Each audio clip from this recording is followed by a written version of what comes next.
Good morning po mga bayan, welcome sa ating panibagong update rito po sa SLEX Toll Road 4 sa portion ng Package A, yung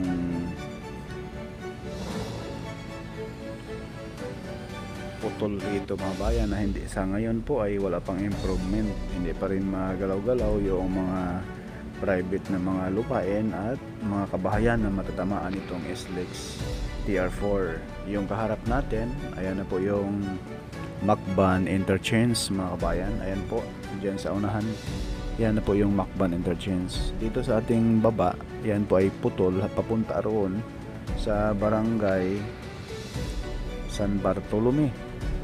Ayan po yung Macban mga kabayan.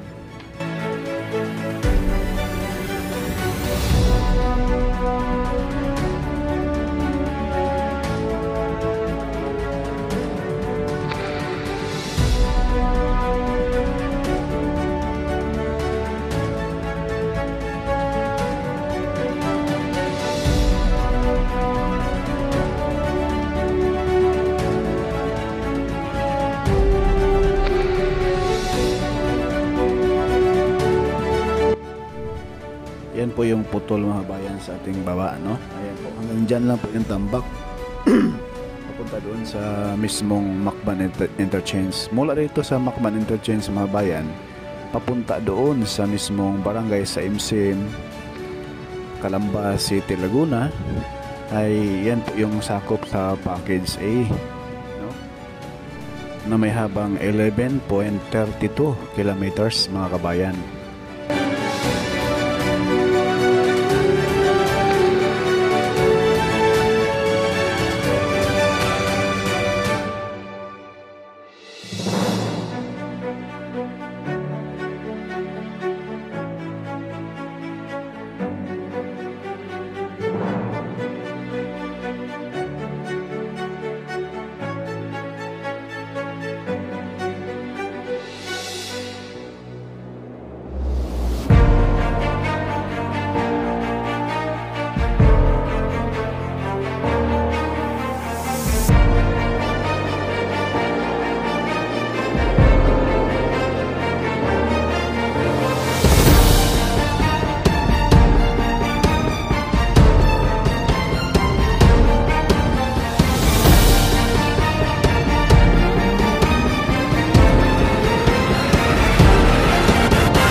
Yung area na yan mga bayan, yan po yung malaking hamon sa SMC, no? At sa kontraktor nitong SLEX Toll Road 4 sa GEMCO, itong Package A na ito, dahil may mga subdivision na matatamaan dyan sa unahan, pati rin po doon sa malapit sa mismong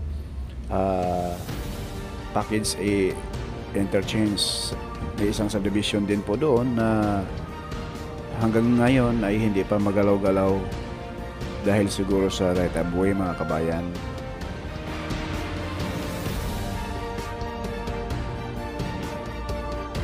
Dito po sa Package B mga kabayan, ito lang yung medyo hadlang, no? Itong ilog na ito. Pero mula doon sa mismong Macban hanggang dito sa likuran natin, simentado na rin.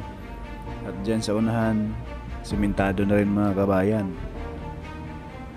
Pagkalampas ng intersection dyan sa may mismong barangay San Miguel papuntang Lipa City, Batangas, no? Ayan po. Ito po yung ngayon mga bayan na binakbakan na ngayon ng pagbuhos ng poste